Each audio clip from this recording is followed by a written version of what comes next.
Hello बच्चों, कैसे हो आप सब। आशा करते हैं बहुत अच्छे होंगे। तो बच्चों, आज हम हिंदी में 6th क्लास की हिंदी की बुक से चैप्टर नंबर 4 पढ़ेंगे, जो कविता है आ रही रवि की सवारी। कविता का नाम है आ रही रवि की सवारी और इसके जो लेखक हैं वह हैं हरिवंश राय बच्चन जी। तो चलिए बच्चों, हम थोड़ा लेखक के बारे में जानकारी प्राप्त करते हैं। तो लेखक का जो जीवन परिचय है उसके बारे में हम आपको बताते हैं। तो बच्चों, हरिवंश राय बच्चन जी का जन्म, इनका जन्म हुआ वह 27 नवंबर 1907 को इलाहाबाद प्रयागराज उत्तर प्रदेश में हुआ था। और ये हिंदी के प्रसिद्ध कवि और हालावाद के प्रवर्तक थे। और इनकी जो सबसे प्रसिद्ध रचना है वह है मधुशाला। और इनका जो निधन है वह 18 जनवरी 2003 को मुंबई में हुआ था। तो बच्चों, इस कविता में कवि कवि का कहने का अर्थ है, जो ये कविता है आ रही रवि की सवारी। इस कविता में प्रातः काल के समय का वर्णन है। कवि ने उदय होते हुए सूर्य की तुलना किसी राजा के रथ से की है। 9 किरणों से निर्मित है। संपूर्ण कविता में सूर्योदय के वर्णन में राजसी ठाठ बाट दृष्टिगत दो होता है। कविता के अंत में हल्का सा अवसाद भी है। सूर्य रूपी राजा अपनी विजय से प्रसन्न है, किंतु जो रात के राजा चंद्रमा को भिखारी रूप में देखकर उसकी यह प्रसन्नता लुप्त हो जाती है। सत्य यह है, समय के आगे राजा रंक कोई नहीं। कविता में गीत तत्व विद्यमान है। भाषा में कठिनाई शब्दों की नहीं, बल्कि लक्षणिक अर्थ को समझने की आवश्यकता है। जैसे बादलों से अनुचरों ने स्वर्ण की पोशाक धारी, रात का राजा खड़ा है राह में बनकर भिखारी।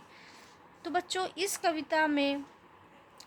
कविता का मुख्य अर्थ है वह है सूर्योदय के समय जो सूर्य के उगने का जो सुंदर और राजसी वर्णन इस कविता में किया गया है। तो चलिए बच्चों, हम कविता को पढ़ते हैं और इसके अर्थ को भी हम आपको इसके अर्थ को भी समझाएंगे। आ रही रवि की सवारी, 9 किरण का रथ सजा है, कल कुसुम से पथ सजा है, बादलों से अनुचरों ने स्वर्ण की पोशाक धारी, आ रही रवि की सवारी। तो इस पंक्ति का अर्थ है कि सुबह के समय सूर्योदय का जो रथ सजा है, रथ जो सज धज कर आ रहा है, नए सूर्य की किरणें ही उनका रथ हैं। रास्ते में खिले हुए फूल और कलियां इसी तरह लग रहे हैं जैसे सूरज के स्वागत में रास्ता सजाया गया है। कुसुम मतलब फूल, नवकिरण मतलब नई किरण। जैसे कि रास्ते में क्या सजाया गया है, खिले हुए फूल और कलियां इस तरह लग रहे हैं जैसे सूरज के स्वागत में रास्ता सजाया गया। सुबह के समय सूरज की किरणें बादलों पर पड़ती हैं तो वे सुनहरे रंग की दिखाई देने लगती। ऐसा लगता है जैसे सूर्य के सेवकों, अनुचरों मतलब सेवक होता है। तो जैसे सूर्य के सेवकों ने सोने की पोशाक पहन ली है।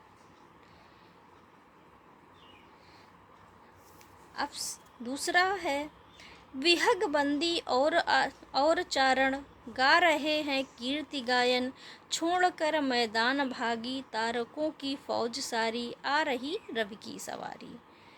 इन पंक्तियों का अर्थ है कि सुबह होते ही पक्षी विहग मतलब होता है पक्षी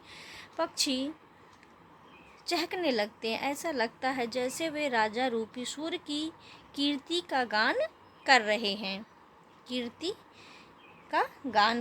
हैं। ऐसा लगता है कि जैसे वे राजा रूपी कीर्ति का गान करने वाले गायक हैं, प्रशंसा के गीत गा रहे हैं।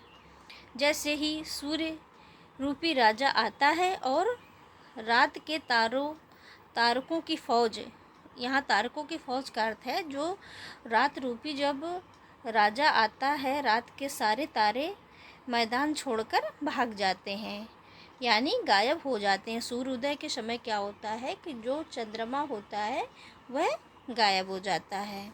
तो इसका यहीं पे अर्थ, इसे सूर्य और तारे का अर्थ यही बताया गया है।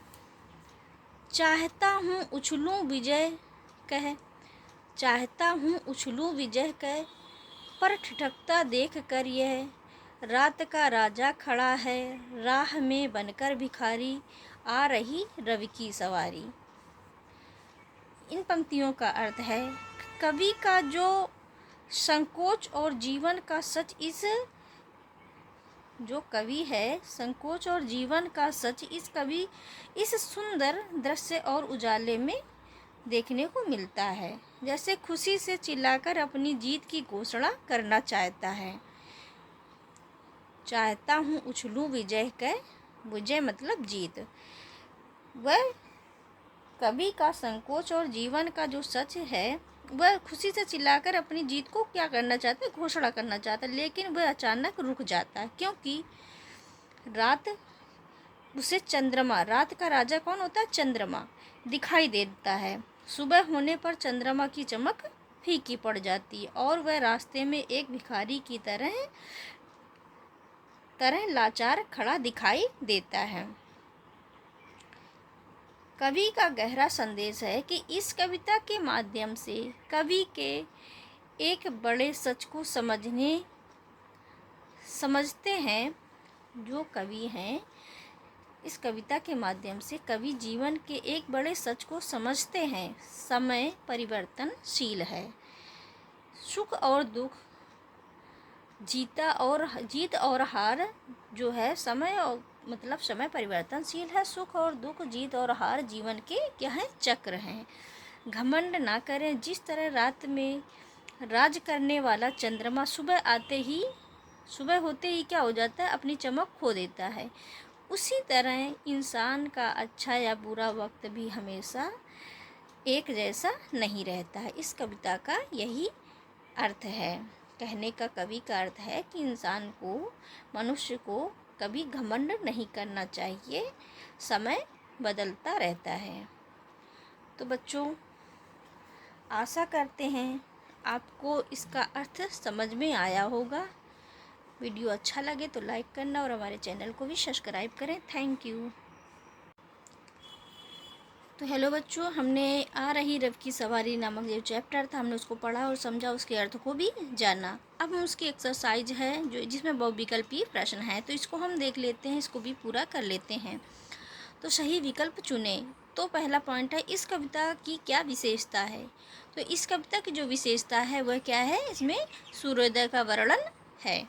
आ रही रव की सवारी कविता के कवि कौन है। तो वह हमने देखो पहले ही आपको जीवन परिचय बताया, कवि का लेखक परिचय बता दिया कि हरिवंश राय बच्चन जी इस कविता के लेखक हैं। विहग, वंदी और चारण, गा रहे हैं कीर्ति गायन। इन जो पंक्तियां हैं, इसमें इसका अर्थ क्या है, पंक्तियों को कवि क्या दिखाना चाह रहा है। तो सूर्योदय के समय चिड़ियों का जो गान है वह इन पंक्तियों के माध्यम से दिखाना चाह रहा है। रात का राजा किसे कहा जाता है। तो रात का राजा चंद्रमा को कहा जाता है। चंद्रमा को भिखारी क्यों कहा गया है। सूर्य के सामने उसकी चमक क्या हो जाती है, फीकी पड़ जाती है। तो बच्चों, ये एक्सरसाइज थी, पूरी हो गई।